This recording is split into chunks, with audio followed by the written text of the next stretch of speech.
Hello friends. तो आज हम बात करेंगे भारत के गवर्नर जनरल की।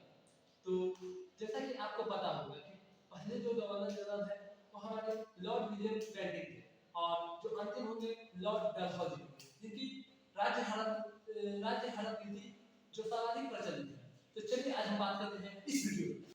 तो चलिए अब बात करते हैं हम भारत के गवर्नर जनरल की। तो भारत के जो प्रथम गवर्नर जनरल हैं जैसा कि आपको पता भी है, लॉर्ड विलियम बेंटिक। तो लॉर्ड विलियम बेंटिक का जो कार्यकाल होगा वो होगा 1828 से 1833। तो चलिए इनके बारे में हम बात करते हैं कि आखिर इन्होंने ऐसा कौन सा काम किया, चाहे इनके कार्यकाल में कौन कौन से कार्य किए गए जो महत्वपूर्ण थे। तो चलिए हम बात करते हैं।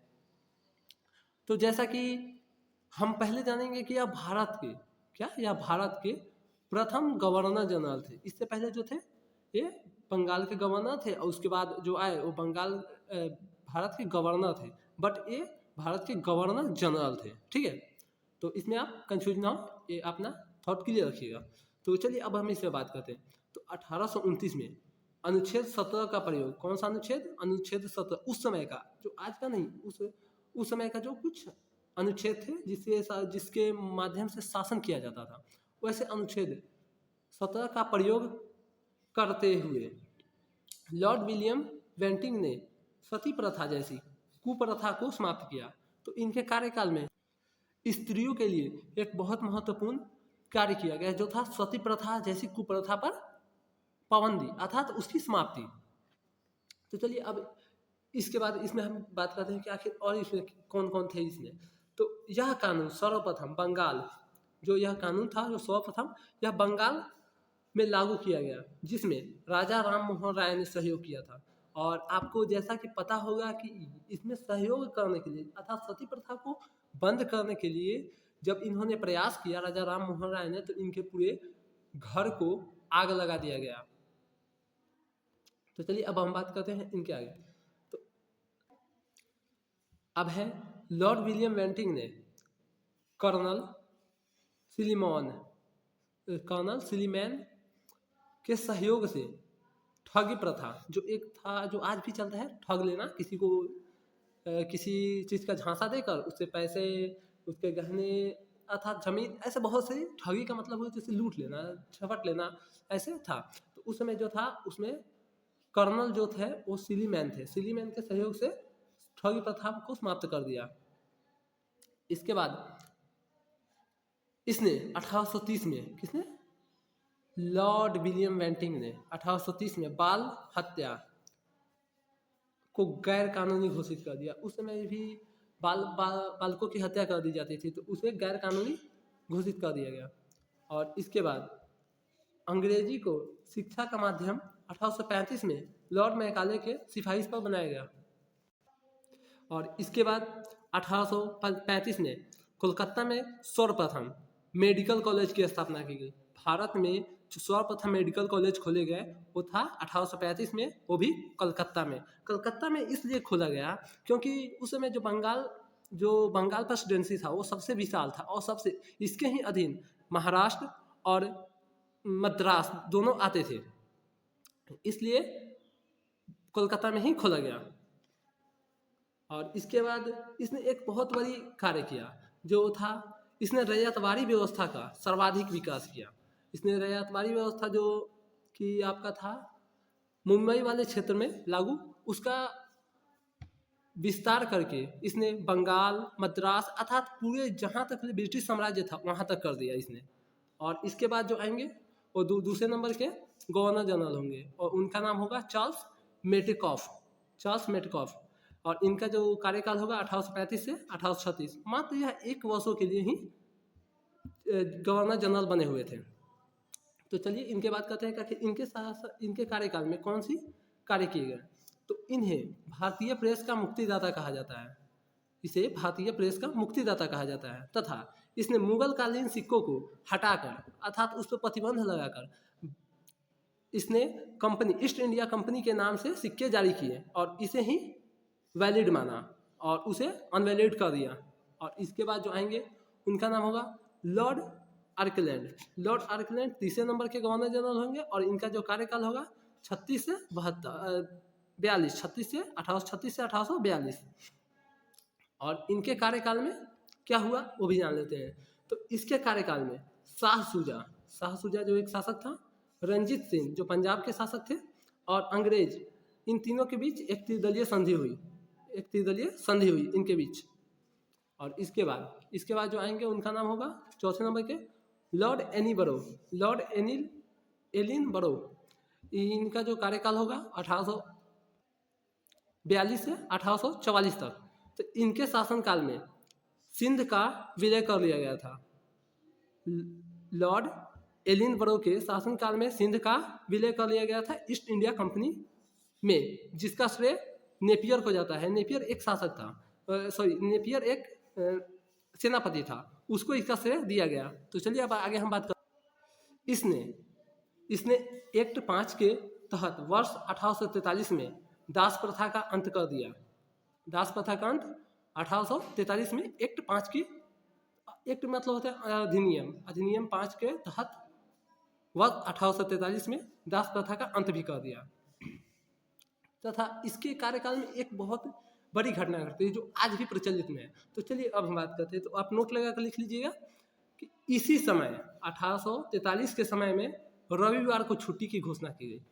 रविवार की छुट्टी पहले नहीं होती थी, 1843 से रविवार की छुट्टी की घोषणा की गई और आज भी वह प्रचलित में है। इसके बाद जो 5वें नंबर के गवर्नर जनरल होंगे उनका नाम होगा लॉर्ड हार्डिंग प्रथम। तो इनका जो समय रहेगा, समय अवधि 1844 से 1848। तो और इनके समय में होता क्या है, तो इनके काल में मानवतापूर्ण कार्य किए गए। जैसे मानवता के लिए बहुत अच्छे कार्य किए गए। जैसे 1844 में लॉर्ड हार्डिंग प्रथम ने नरबली प्रथा को समाप्त कर दिया गया। उस समय था कि एक जनजाति थी और वह जनजाति थी, यह प्रथा फोंड जनजाति में थी। यह प्रथा फोंड जनजाति में प्रचलित थी। तो उसमें एक जनजाति हुआ करती थी फोंड। उसमें जो सबसे मजबूत, जो कहते एक देहाती भाषा में हम कह सकते हैं हट्टा कट्टा जो आदमी था, उसकी बलि दी जाती थी और वो अपने जंगल के जो देवता थे, वन देवता, उसको अर्पित करते थे। तो इस समय लॉर्ड हार्डिंग प्रथम ने यह देखा कि यह तो मानवता को छीन करते जा रहे हैं, तो इस पर भी उन्होंने रोक लगाया। और इनके बाद के जो आएंगे तो इनको तो सब जानता है। जो 6ठे नंबर के होंगे लॉर्ड डलहौजी। तो लॉर्ड डलहौजी को ऐसा कोई विद्यार्थी नहीं होगा जो नहीं जानता होगा। तो लॉर्ड डलहौजी जिनका कार्यकाल था 1848 से 1856। तो अब लॉर्ड डलहौजी ने कौन सा कार्य किया, तो इनका तो सब जानता है कि इसने राज्य हड़प नीति अपनाई थी। और इसमें तो चलिए अभी इसमें हम बात करते हैं कि किस किस राज्य को। तो इसने बर्मा, सिक्किम और पंजाब का साम्राज्य में मिला लिया। इसने बर्मा, सिक्किम और पंजाब को अपने साम्राज्य में मिला लिया। और इसके बाद राज्य हड़प नीति के तहत लॉर्ड डलहौजी के द्वारा सर्वप्रथम सतारा जो महाराष्ट्र का एक हिस्सा हुआ करता था, उसका भी लेकर लिया गया। और 1856 में कुशासन का आरोप लगाकर अवध का भी ब्रिटिश साम्राज्य में विलय कर लिया गया। लॉर्ड डलहौजी ने पीडब्ल्यूडी की स्थापना की। और पीडब्ल्यूडी होता क्या है, तो पब्लिक वर्क डिपार्टमेंट, जिसको हम हिंदी में कहें तो लोक निर्माण विभाग। और इसके तहत लॉर्ड डलहौजी को डाक सेवा का जनक तथा डाक टिकट का जनक भी कहा जाता है, क्योंकि इसने पहला टिकट 1854 ईस्वी में कराची से शुरू किया था। कराची जो आज का पाकिस्तान में पड़ता है, वहाँ से शुरू किया गया था। और इसके बाद इसने एक और कार्य किया था उसमें भारत में रेल का जनक भी लॉर्ड डलहौजी को ही माना जाता है, क्योंकि जब भारत में रेल चला तो 1853 में भारत में रेल चला, तो जो मुंबई के उस समय के वर्तमान का मुंबई और उस समय का बम्बई से थाने, बम्बई से कुछ दूर पे एक थाने जगह है, उसका थाने जिला है अभी शायद, उसमें चलाई गई थी। जो चलाने का तिथि था वो था 16 अप्रैल 1853 को प्रथम रेल भारत में चली थी। तो उस प्रथम रेल का नाम क्या था? तो उस प्रथम रेल का नाम था ब्लैक ब्यूटी। ब्लैक ब्यूटी यह कितने भी एग्जाम में, बहुत से ऐसा एग्जाम यूपीएससी एनपीपीएससी बहुत सारे एग्जाम में यह पूछा जाता है कि जो भारत में प्रथम रेल चला उसका नाम क्या था आखिर? तो ब्लैक ब्यूटी। और चला कब था? 16 अप्रैल 1853 को। तो आप यह याद रखिएगा। चलिए अब आगे हम बात करते हैं। अब हम बात करेंगे 1854। तो 1854 में क्या हुआ था? तो 1854 में एक शिक्षा आयोग का गठन किया गया था। और शिक्षा आयोग क्या था? तो जो संपूर्ण भारत के शिक्षा को अपने कंट्रोल में रखे उसको शिक्षा आयोग कहा जाता था। तो उसका एक गठन किया गया था। तो उसके गठन से क्या हुआ? तो उसका गठन हुआ और उसके एक अध्यक्ष होते हैं, जो आज के भी शिक्षा के अध्यक्ष होते हैं वैसे ही उस समय भी अध्यक्ष थे। तो शिक्षा के जो अध्यक्ष थे उनका नाम था sir Charles board. Sir Charles board.